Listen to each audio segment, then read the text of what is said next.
So let's talk about how I'm so pissed off that I missed this cabaret. I mean, when I saw pictures of it on Instagram, I was so upset. I was just like, I am solely responsible for making Money Can't Buy You Class a hit. I sang that song everywhere. Nobody played it more than me.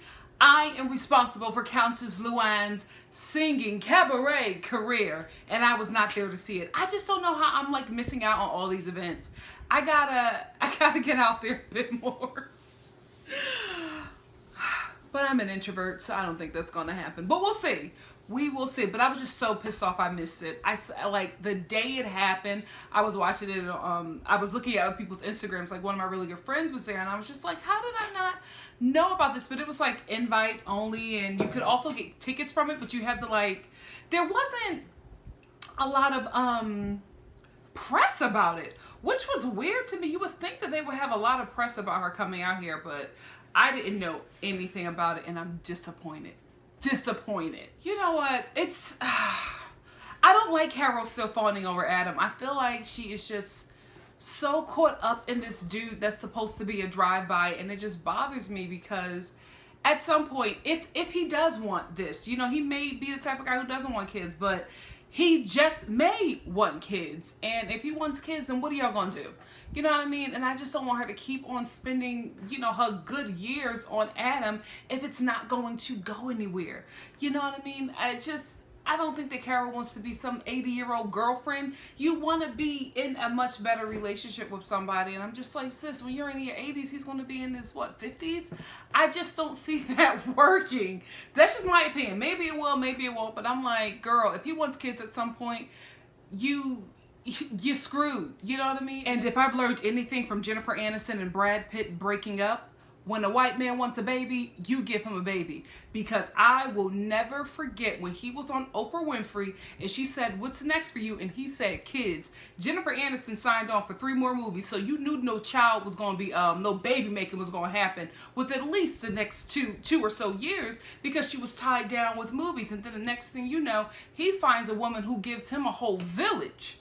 And there's some extras. You know what I mean? So, girl, get out of this now while you still can leave on top. You know what I mean? Because right now, she's pulling the strings because she has the most money, she has the most notoriety, and Adam's still on the up and up. But you don't want to get with him and put him up to the point where he doesn't need you anymore financially or doesn't need your celebrity anymore because he's at a certain stage in his career, in his life financially, and then you're just left for the dust and you see him go off and be great. You know what I mean? Like, get rid of him now so that you can go off and be great and not have your feelings hurt, because that's what I think is going to happen. I think she's going to get her feelings hurt, and that's so unfortunate. So I don't do dating profiles. It's not my thing. I don't know. I don't feel comfortable. You know what I mean? I'm a black woman. I'm a dark skinned. I also have like girlfriends who have been on it, who have had nightmare situations. Not saying it don't necessarily happen to me, but I know enough black and Asian women to know that dating profiles are a nightmare for us. Black and Asian women have it the hardest on dating profiles. The way we get fetish is ridiculous. So I don't want to do it. I don't want to be opened up to that kind of grossness and ickiness and, you know, serial killers. I don't need to know that there are guys like that are within a mile of me. You know what I mean? Like, I don't need to know that. So I'm not doing dating profiles. But this profile that Bethany can't speak about, like she said, she said something to Sonia like, are you on the app or whatever? But I noticed that she was very careful about naming or saying the name of what it is. And I know what it is. It's not a celebrity Tinder, but it's like an upper echelon kind of Tinder with celebrities, athletes, CEOs, just people who are in a certain tax bracket are on this wealthy Tinder. Let's call it what it is, wealthy Tinder. I'm telling you, I don't do dating profiles, but I may just do that one. If I get to a certain point where it's just like, you know, you get so busy especially in this industry where you just really don't have time for that. And I was just like, that would probably be a good investment, because they lock that thing down like the FBI. Nothing can get in and nothing can get out. You don't know who's on it. You only know who is on it if the person is interested in you. Like, they are really, you think Match.com got it on lock? This site has it, this profile, this dating app or whatever has it on lock. I know a few people who are on it, and you have to like be invited into this app. And not only do you have to be invited in, they got to approve you. Even after you're invited, you have to be approved. And it's not like, because I don't do clubs or anything like that either, but I do like this app because they check everything. So you can't be on there saying that you work here, or you have this business, or you make this amount of money, or you know who. They check everything, so you know that who you're going out with is the real deal. So for people who are of that tax bracket and lifestyle, and who are in the public eye, I think it's a great idea. I really, really do. And I'm not, like I said before, I'm not a fan of dating profiles, but I'd be interested in that one. You know what I mean? Who wants to swipe on me? Swipe right on me. Not Idris, because he about to get married. Congratulations. You know what? Sonya loves showing her behind, but I will say this. For a woman that's pushing 60, it's a good butt. It's a good butt. It's a good, perky butt. Proud of her. You know, if you got it, flaunt it. Show it, sis. Can we talk about Luann and these Giovanni dresses? I'm obsessed. We have a Giovanni out here in Los Angeles. Those dresses are beautiful. I would love to wear a Giovanni dress. I've been stalking them for years. Just how they know how to like drape a woman's body. Everything is just like bedazzled down. I just go on their Instagram and I just get my life. I love those dresses. One day soon I have a Giovanni dress. And when I get it, I'll let you guys know. I'll be like, look at where I'm wearing my Giovanni dress. To Whole Foods. I'm that extra.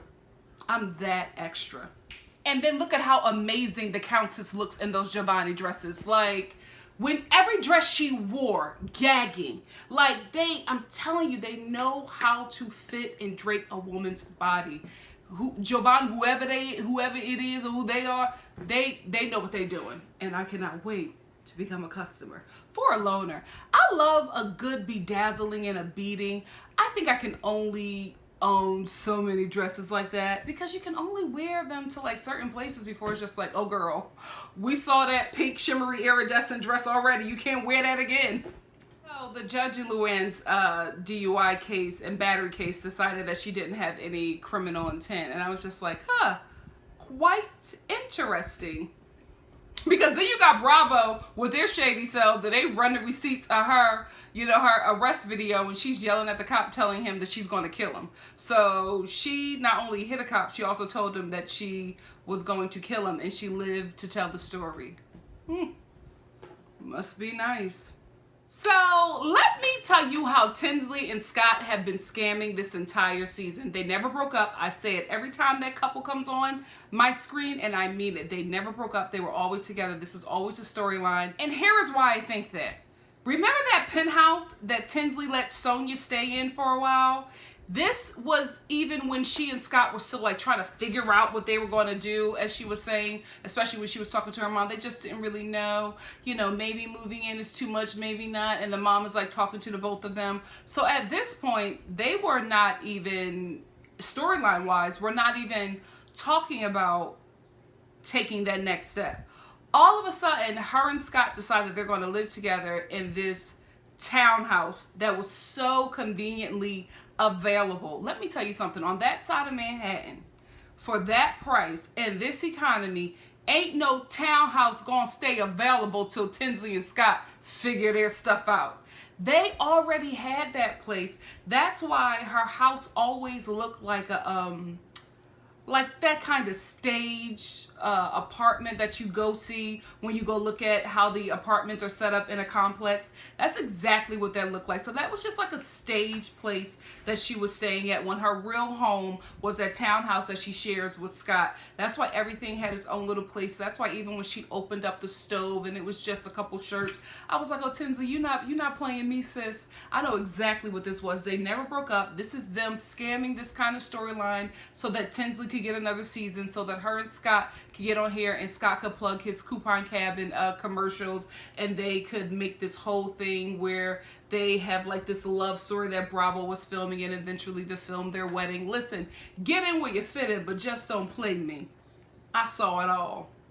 You know what? I'm really loving sober Sonia and sober Luann. I'm hoping that next season we get, and we'll talk about Luann in the next review. Ciao. I'm hoping next season that we get a sober Dorinda. I really do. She's been hard to watch this season. Really, really hard. And normally I go up for her, but her drunken tirades, it's been more than enough for me. And yeah, I would like to see Dorinda without the alcohol. Because I'm loving the character development that we're getting from both Luann and Sonia. We're getting layers that we never would have had they stayed, intoxicated or, just kept on supplementing something. Because let's be real, can we tell the truth and shame the devil? These ladies are not just drinking. They're adding other stuff to they're popping pills and all. Even Bethany said it. Remember when I was telling you, I was alarmed by like how she was talking about how she was drinking and then she took a Xanax and then she didn't understand how she ended up in Dorinda's bed or something the next day. That was alarming to me. I'm just like, girl, what? That don't make no sense. And I'm just like, don't you know that Jason is watching this, taking all the notes for the lawyer so he can take it to court and be like, listen, she is pissy drunk. How could you take care of the kid? So, all that stuff, you know what I mean? So then he could get the Brennan. Then you got to pay him child support. Sis, stay woke, Bethany. Then we get to this speed dating. Let me tell you something. This whole speed dating event that Carol put together was dusty. I did not for 1 second believe that Dorinda was there just, helping out and, just hanging with my friends. Sis, you were scouting. Just in case. There's nothing wrong with it. You know what I mean? Especially if you're in a relationship, you're just like, I don't know where this is going. We're just having fun. We haven't really given ourselves a destination. So you always want to know what's out there just in case. Bravo is so shady. Because here you have Tinsley like, I would never do any kind of speed dating thing like that. Oh no, I'm a Southern girl. I do things the old-fashioned way. And then you cut to a flashback scene of Tinsley stuffing her tongue down Scott's throat after knowing him for just a few hours. Remember, that was like their first time meeting each other and she was gone. Southern girl. Okay. Southern hoe. I'm playing, girl. I'm playing. Hoe up with your man. You got him. You know what?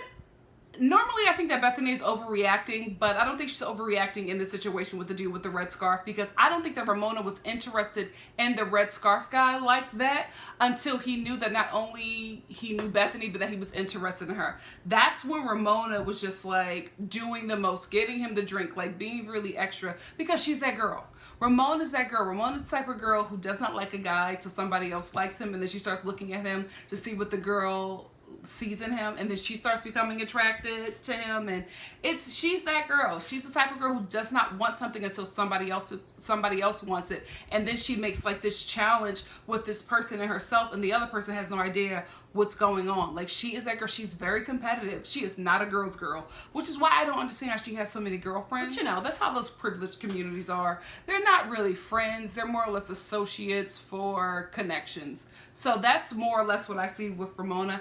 I don't really see her having like real girlfriend friendships unless it was somebody who was with her back in the day when she was Poe. But now I'm just like, I don't see you having real wealthy upper echelon 1% friendships. You know what I mean? These people are in it for connections. What do you guys think? Do you get that from Ramona? Because that's what I get. But let me know in the comment section below. I don't know. I just get that she only likes unavailable guys or guys that her frenemies are into. Can I just say, I'm not living for Bethany's attitude this season, but I'm living for her outfit choices.